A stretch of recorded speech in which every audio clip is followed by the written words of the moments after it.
Hello students, how are you? I am Madhav Sharma, your physics faculty, and welcome you to the video lecture of Pioneer School Patan. As we were discussing the torque in the last lecture, okay, so torque के बारे में हमने बात करी थी कि torque को हम टो से डिनोट करते हैं और torque का जो फॉर्मूला है वो R multiply by perpendicular force, okay. जो भी हमारा एक्सिस है उस एक्सिस से जो हमारी परपेंडिकुलर डिस्टेंस है उससे, यानी कि ये हमारा सपोजेड एक्सिस ऑफ रोटेशन है और ये कोई अगर हम बॉडी को रोटेट करना चाह रहे हैं तो इससे ये जो डिस्टेंस है या ये जो बॉडी है इससे परपेंडिकुलर फोर्स कितना लगता है वो रोटेशन में हमको हेल्प करता है, वही हमको टॉर्क देता है, ओके। और इसको अगर थीटा हमको एंगल दे रखा हो कि इस फोर्स का इस लाइन के साथ पोजीशन वेक्टर के साथ जो एंगल है वो थीटा है, तब आपको एफ साइन थीटा जो है वो इफेक्टिव रहता है और आप तब इसका formula R F sine theta use करते हैं, ओके। यानी कि टॉर्क वही फोर्स देता है जो एक्सिस से परपेंडिकुलर है, ओके, या इस आर से परपेंडिकुलर है। जो फोर्स, यानी कि जैसे यहाँ पर आपका एफ कोस थीटा जो है वो फोर्स इस आर के अलोंग है, यानी कि जो फोर्स आपका एक्सिस से होकर पास होगा वो टॉर्क में कोई रोल प्ले नहीं करेगा। जो टॉर्क आपका एक्सिस से पास होगा या सेंटर ऑफ मास से पास होगा, समटाइम्स एक्सिस का होती है सेंटर ऑफ मास, तो दोनों बातें याद रखें। अगर सेंटर ऑफ मास से पास हो रहा है या जिस एक्सिस के अबाउट उसको रोटेट कर रहे हैं उससे पास हो रहा है तो उसका टॉर्क हम नहीं, वो टॉर्क में रोल प्ले नहीं करता है। टॉर्क में वही फोर्स रोल प्ले करता है जो उस आर से परपेंडिकुलर है, ओके। लेकिन समटाइम्स एक ऐसा लैंग्वेज में क्वेश्चन आता है कि क्या कभी ऐसा हो सकता है कि टॉर्क नॉन ज़ीरो है फिर भी बॉडी रोटेट ना हो, तो उस केस में आप ऐसा कह सकते हैं कि अगर हम फोर्स इसके परपेंडिकुलर डायरेक्शन में नहीं लगा के किसी और तरफ लगा रहे हैं जो इसके अलोंग भी नहीं है, ओके, लाइक मुझे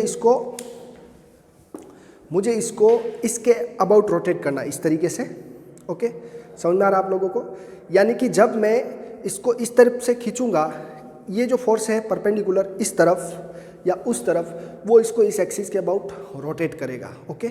लेकिन अगर मेरा फोर्स इस तरफ हुआ एक्सिस के अलोंग, कैसे हुआ, एक्सिस के अलोंग, तो फिर ये इसको टॉर्क अप्लाई नहीं करेगा, इसको टॉर्क अप्लाई नहीं करेगा, जबकि क्या है, ये आर से क्या है, परपेंडिकुलर है, बराबर। तो यानी कि वो टॉर्क में रोल प्ले नहीं करेगा। जो फोर्स आर से परपेंडिकुलर है और एक्सिस के अलोंग भी नहीं है, वही आपका उसको रोटेशन में रोल प्ले करेगा, ओके। ये तो आपको वैसे लास्ट लेक्चर में बता दिया, टॉर्क का डायरेक्शन भी बता दिया कि टॉर्क का डायरेक्शन जो होता है वो एक्सिस के अलोंग रहता है और क्लॉकवाइज मोशन और एंटी क्लॉकवाइज मोशन के लिए उसका डायरेक्शन, जैसे एंटी क्लॉकवाइज लेते हैं तो ऊपर की तरफ, ओके, और क्लॉकवाइज लेते हैं मोशन ऑफ बॉडी तो नीचे की तरफ उसका डायरेक्शन रहता है। एंटी क्लॉकवाइज को हम पॉजिटिव लेते हैं और क्लॉकवाइज को नेगेटिव लेते हैं, okay.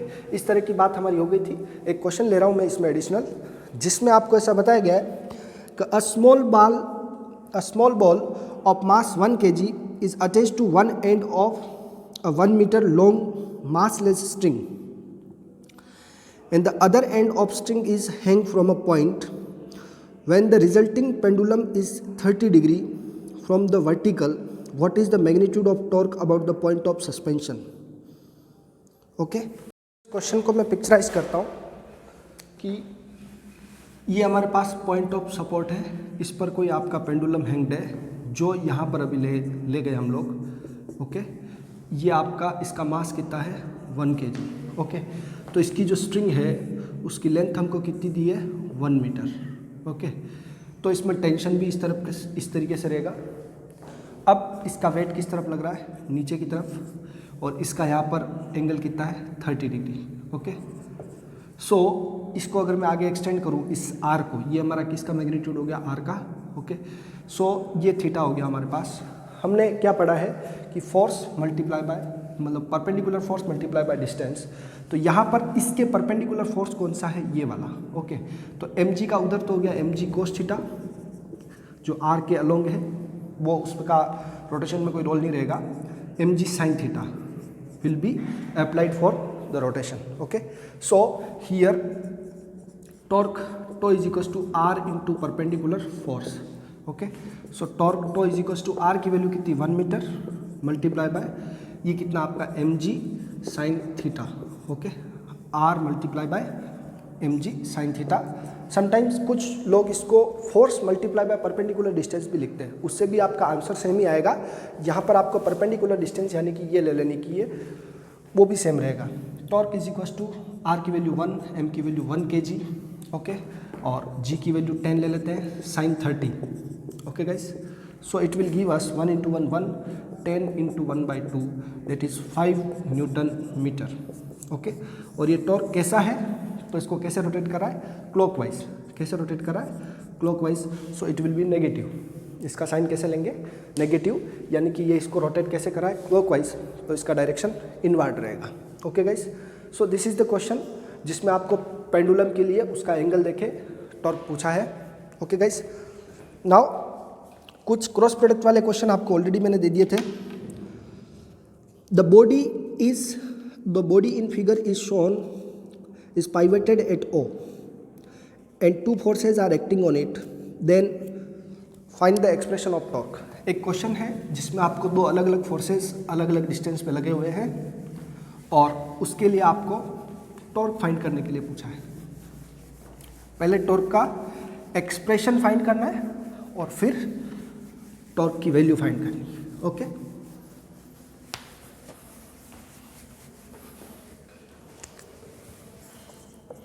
find the expression for torque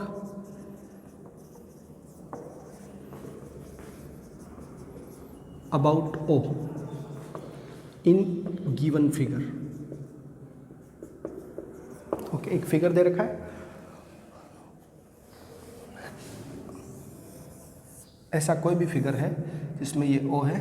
okay, इसका यहाँ से डिस्टेंस r2, इसका यहाँ से डिस्टेंस r1. ओके, एंड यहाँ पर जो दो फोर्सेज लगाए गए हैं F2 इससे परपेंडिकुलर फोर्स है और ये क्या है आपका F1, इससे इसका जो एंगल थीटा है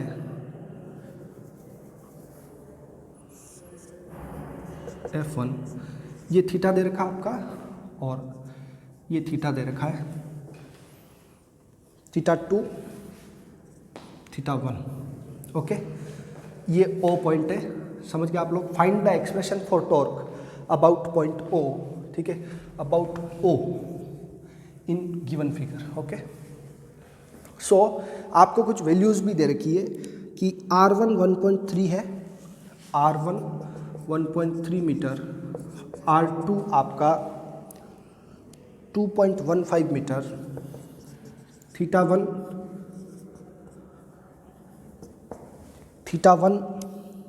75, थीटा 2 60. ओके, F1 और F2 के मैग्नीट्यूड्स दे रखे आपको 4.2 और 4.9.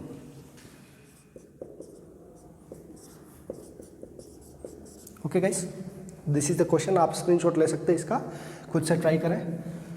हमारा जो कंसेप्ट है वो ये है कि फोर्स मल्टीप्लाई बाय मतलब perpendicular force multiply by the distance. So यहाँ से O से इसकी डिस्टेंस ये है एक्स पॉइंट ऑफ रोटेशन, या इसको अगर मैं बाहर ले तो एक्सिस ऑफ रोटेशन है.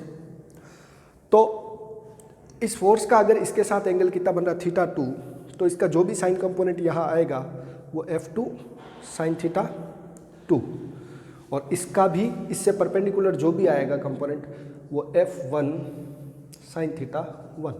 ओके गाइस, सबसे पहले बात आप ध्यान से देखेंगे कि ये वाला फोर्स इसको ऐसे रोटेट कर रहा है. कैसे? सो F2 जो है F2 साइन थीटा 2 वो ऐसे है, ये R2 है O से.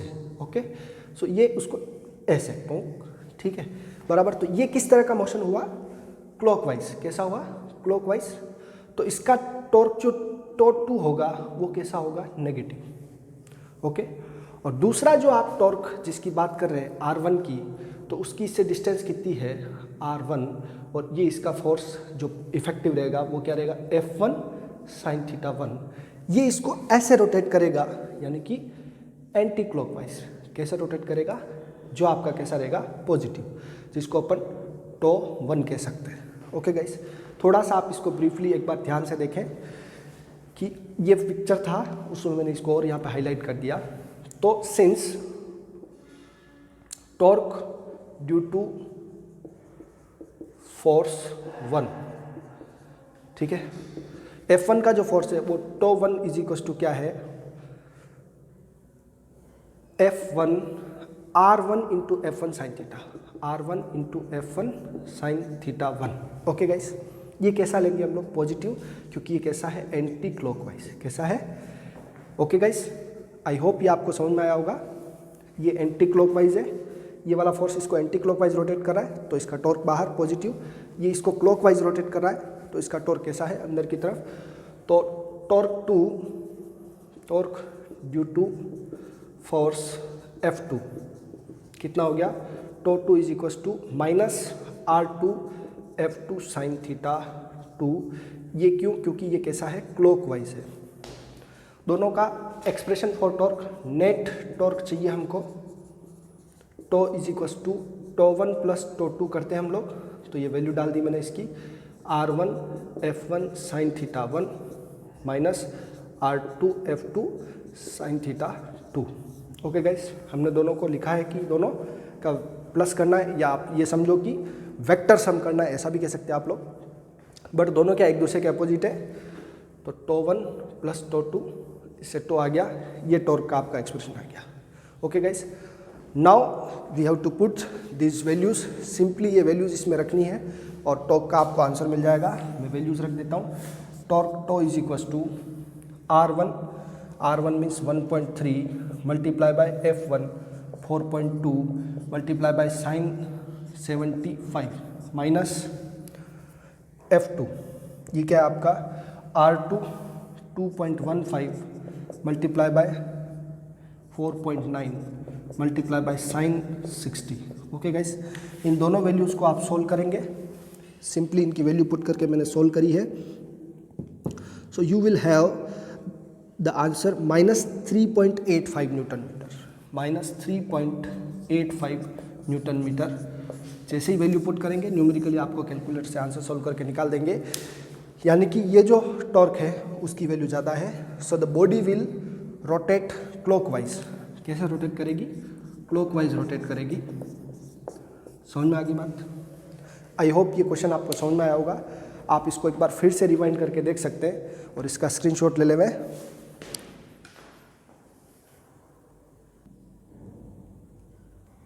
नेक्स्ट क्वेश्चन, जिसमें आपको एक सिंपल से फोर्स और आर के, आई कैप और जे कैप के कोऑर्डिनेट दे रखे और आपको सीधा सीधा टॉर्क का आंसर पूछा है। यहाँ केवल डायरेक्शन का रोल है, बाकी नॉर्मल प्रोसेस वही है जो आपको मैंने एक्सप्लेन करी है।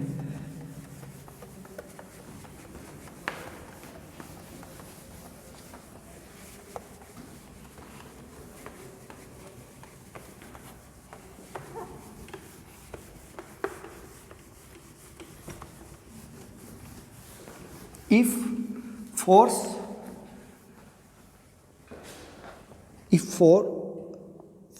F is equals to 6 I cap, वो भी माइनस का, acting at a point R 4 J cap about origin, ठीक है। What is torque? What is torque if F is equals to minus 6 I cap is acting at a point R vector is equals to 4 J cap। Okay, force तो है 6 I cap minus का और point जो है उसका R vector है 4 J cap plus का about origin. What is torque if F is acting at a point R 4 J about origin, origin के अबाउट उसका टॉर्क क्या है, ठीक है। थोड़ा सा लैंग्वेज को आप समझ के देखें कि यहाँ फोर्स दे रखा है और आर दे रखा है। सीधा सीधा हमें पता है कि सिंस टॉर्क क्या है हमारा आर क्रॉस एफ, क्या है आर क्रॉस एफ। आर की वैल्यू क्या है 4j कैप, ओके, क्रॉस -6 आई कैप, ओके। माइनस को मैं सबसे पहले आगे पुट कर देता हूँ और हम लिख देते हैं कि 4j कैप क्रॉस 6 आई कैप।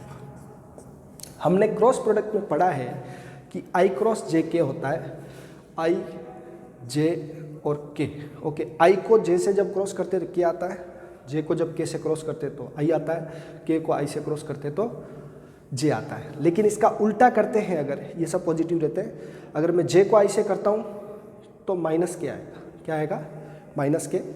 अगर मैं के को जे से करता हूँ तो माइनस आई आएगा, क्या आएगा माइनस आई।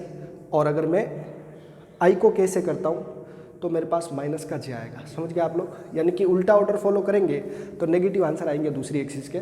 तो जे क्रॉस आई जो होगा, समझ रहे आप लोग, मैंने क्या लिखा है यहाँ पर 4j, ओके, और -6i, इन दोनों का अगर मैं क्रॉस करता हूँ तो मेरे पास j क्रॉस 6 4 जाए तो 24 हो गया मैग्नीट्यूड को, तो मैग्नीट्यूड से मल्टीप्लाई कर दिया। और j क्रॉस k जो होगा, j क्रॉस i, उसका आंसर -k होगा, क्या होगा -k। So it will give us the positive value 24k cap newton metre, okay guys. ये आपकी टॉर्क की वैल्यू आई है, समझ गए आप लोग। आपको फोर्स और इसके कोऑर्डिनेट दे रखे थे आर के। फोर्स जो है वो नेगेटिव है, ओके गाइस। सो नेगेटिव मैंने कॉमन ले लिया और जे क्रॉस आपने आई किया तो उससे क्या आएगा आपका माइनस का के, माइनस माइनस क्या हो गया कैंसिल, तो you will have the answer 24k के, ओके गाइस। जो क्रॉस प्रोडक्ट में आपको बताया कि आई जे के अगर क्लॉकवाइज चलते हैं तो हमें ये वैल्यू ले लेनी है, और एंटी क्लॉकवाइज उल्टा चलता है तो हमको ये आगे नेगेटिव लेना है यूज़ में, ओके गाइस। तो इसमें लिख देता हूँ मैं कि सिंस जे क्रॉस जो आई होता है वो आपका क्या होता है माइनस ऑफ के, बट आगे एक ऑलरेडी माइनस था तो ये प्लस हो गया, okay guys.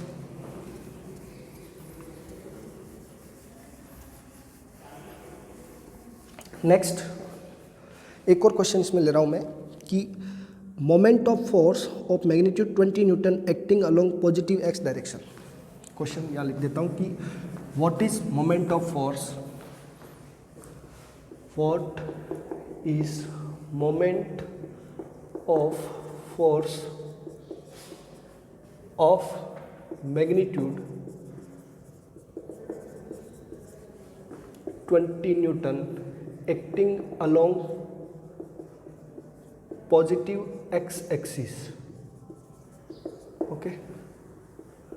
what is moment of force, यानी टॉर्क निकालना है ऑफ मैग्नीट्यूड ऑफ 20 न्यूटन, ठीक है, acting along positive x-axis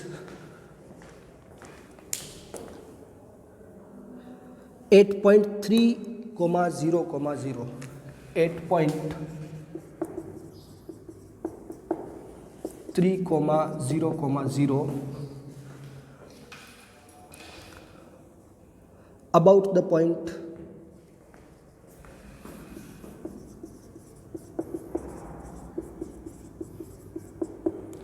0,2,0, okay।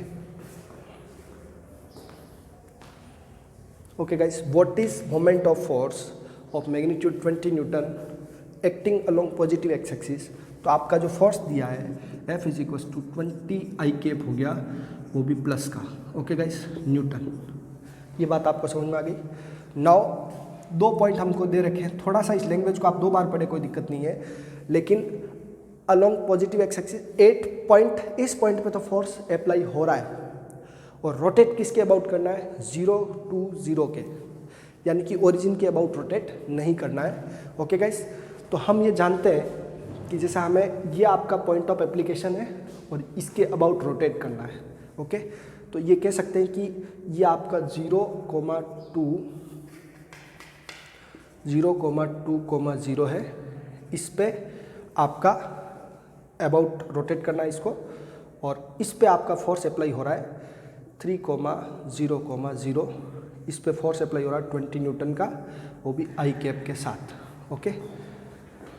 अब आप इसका वेक्टर कैसे बनाएंगे, आर वेक्टर, तो सीधा सीधा हम जानते हैं कि R2 माइनस R1। अब किसमें से किसको माइनस करना यही इंपॉर्टेंट है, क्योंकि इस पॉइंट के रेफरेंस में इसका कोऑर्डिनेट निकालना है। तो हियर आर वेक्टर क्या हो गया आपका 3 minus 0 i cap plus 0 minus 2 j cap plus 0 minus 0 k cap. Okay guys, so r के वेक्टर्स क्या हुए 3 आई कैप प्लस माइनस, क्योंकि 0 minus 2 minus 2 j cap plus 0 k cap, ये हमारा आर का वेक्टर आया और ये किसका है, फोर्स का।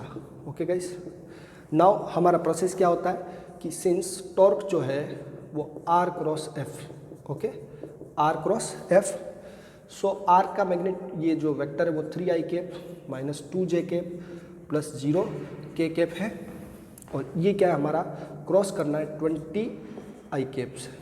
थोड़ा सा आप ध्यान से देखें, और क्रॉस प्रोडक्ट के लेक्चर को आपने देखा हो ध्यान से, तो आई को जब आई से क्रॉस करते हैं तो एंगल 0 डिग्री, तो आई क्रॉस आई 0 होता है, आई क्रॉस के, लेकिन यहाँ मैग्नीट्यूड क्या है 0, तो ये भी 0 हो गया।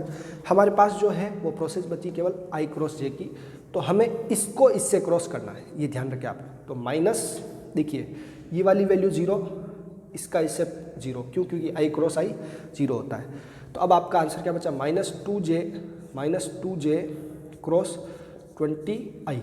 ओके, अगेन वही जो आपका जे क्रॉस आई होता है, वो जे क्रॉस आई क्या होता है, माइनस ऑफ के, क्या होता है, माइनस ऑफ के। तो ये हो गया हमारा 20 इंटू 2, माइनस 20 इंटू 2, जो भी आपने वैल्यू पुट करी है, इसको मैं थोड़ा सा यहाँ लिख रहा हूँ, क्या है, torque is equal to, minus आगे इसका ऑलरेडी है 20 इंटू 2 यानी 40, और जे क्रॉस आई जो होता है आपका माइनस ऑफ के होता है, क्या होता है, माइनस ऑफ के। तो ये माइनस माइनस क्या हो गया 40, तो ये आपका आ गया 40 के कैप, क्या आ गया 40 k cap. Okay guys, I hope ये आपको समझ में आया होगा। Now next we will discuss the rotational equilibrium and principle of moments. Okay, rotational equilibrium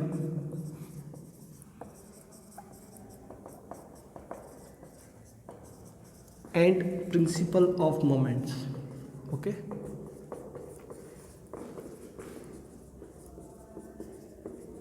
so equilibrium word का मीनिंग क्या होता है, external force 0।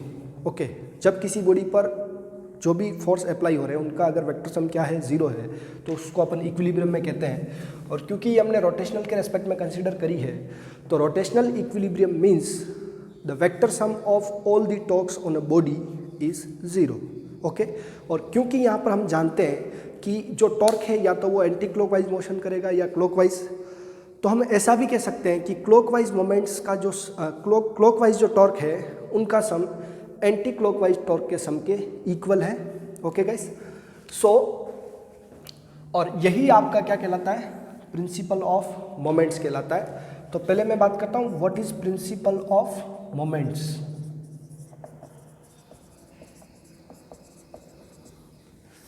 So it states that when a body is in rotational equilibrium, when it states that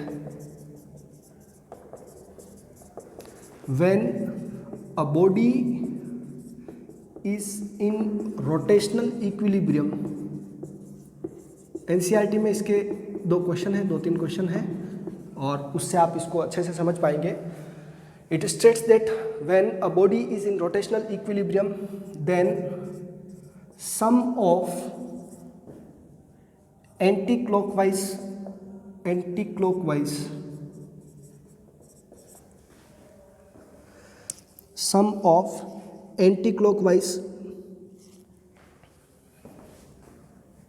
moments about any point is equal to the sum of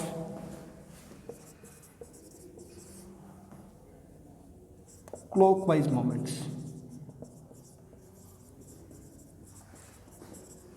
about that point। okay, that is we can say that algebraic sum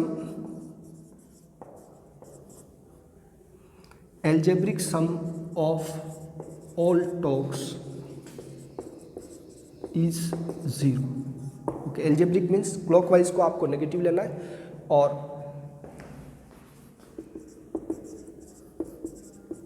anti clockwise को negative और anti clockwise को positive लेना है.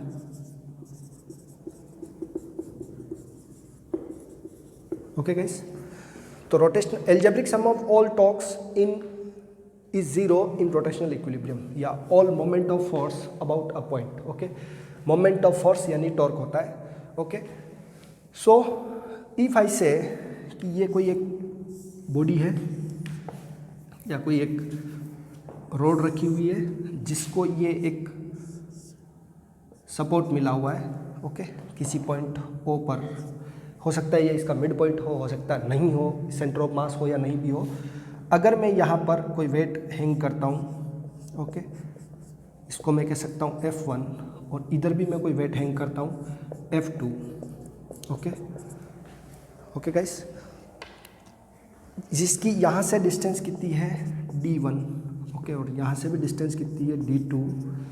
इस तरीके से अगर ये if it is in rotational equilibrium, यानी कि ये अगर घूमता नहीं है, ये स्टेबल रहता है. In that case, if the given body is in rotational equilibrium, तब क्या होगा. और पहले इसको मैं और ऐसे बता देता हूँ आपको कि इस बॉडी का जो फोर्स है वो कितने डिस्टेंस पर है. ओ पॉइंट पर हम मोमेंट निकालना चाह रहे, टॉर्क निकालना चाह रहे, तो इसका डिस्टेंस कितना है D1. तो ये इसको कैसे रोटेट करेगा, एंटी क्लॉकवाइज. कैसे रोटेट करेगा, एंटी क्लॉकवाइज. ये टो 1 हो गया anti clockwise.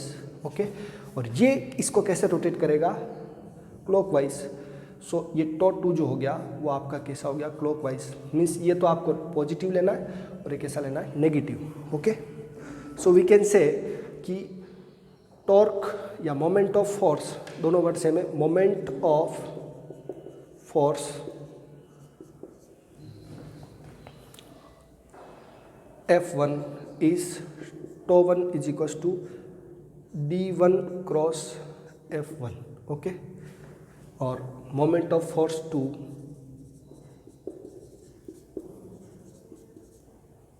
F2 is tau 2 is equals to D2 cross F2. Okay, ये हमारा कैसा हो गया, पॉजिटिव, और ये क्या हो गया, एंटी क्लॉकवाइज, और ये क्या हो गया, clockwise. Okay, so since body is in rotational equilibrium, किस में है, रोटेशनल इक्विलिब्रियम में है. सो एंटी क्लॉकवाइज को हम कैसा लेंगे, पॉजिटिव, और इसको कैसा लेंगे, negative. So which implies tau is equals to tau 1 plus tau 2 is equals to 0. Okay, means जो अगर ये इक्विलिब्रियम नहीं होता तो नेट टॉर्क आ जाता, और अगर इक्विलिब्रियम में है तो इसका मतलब आंसर क्या आ जाएगा, 0. सो इसको भी मैं method algebraic sum of all torque is 0 in rotational equilibrium which implies tau 1 plus tau 2 plus dot dot dot tau n is equals to क्या होगा, 0. ओके, ऐसा एक्सप्रेशन बना है. तो इनकी वैल्यूज डाल देता हूँ मैं इसमें, और हमें मिल जाएगा कि विच इम्प्लाइज टो 1 की value D1 F1 D1 cross F1, ठीक है, minus D2 cross F2 is equals to 0, which implies we can say D1 multiply by F1 is equals to D2 multiply by F2. Okay, इससे हम question solve कर पाएंगे, और हमें कभी reaction निकालना रहेगा, कभी वो डिस्टेंस निकालनी रहेगी. जो D1 और D2 है इनको हम लीवर आर्म्स कहते हैं. क्या कहते हैं, लीवर आर्म, और इसको हम लीवर प्रिंसिपल भी कहते हैं. It is also called lever principle. एक तरह से एक तो है आपकी लोड आर्म और एक है एफर्ट आर्म. जैसे हम लोग जो वेट बैलेंस करते हैं, क्या करते हैं, वेट बैलेंस, तो एक तरफ हम स्टैंडर्ड रखते हैं और दूसरी तरफ लोड रखते हैं. तो इसको एक को हम वेट आर्म या एफर्ट आर्म कहेंगे और दूसरे को लोड आर्म कहेंगे, D1 और D2 को. ओके, इसको अगर अपन ने कहा लोड आर्म तो उसको एफर्ट आर्म, उसको लोड आर्म तो इसको एफर्ट आर्म, ठीक है, D1 और D2 के लिए, ओके। और ये इक्विलिब्रियम में है तब आपको ये कंडीशन वेरीफाइड रहेगी, ओके गाइस। आई होप इस चीज़ को आप लोग समझ पाएंगे। Rotational equilibrium means sum of all the torques is zero, और वी कैन से क्लॉकवाइज जितनी भी टॉर्क है उनका सम एंटी क्लॉकवाइज टॉर्क के इक्वल है, ओके। और इसको पुट करके हम क्वेश्चंस करेंगे। ये एक सिंपल एक प्रिंसिपल है जिसको हम प्रिंसिपल ऑफ मोमेंट या लीवर प्रिंसिपल भी कहते हैं। आप लोग इसको, it is also called lever principal.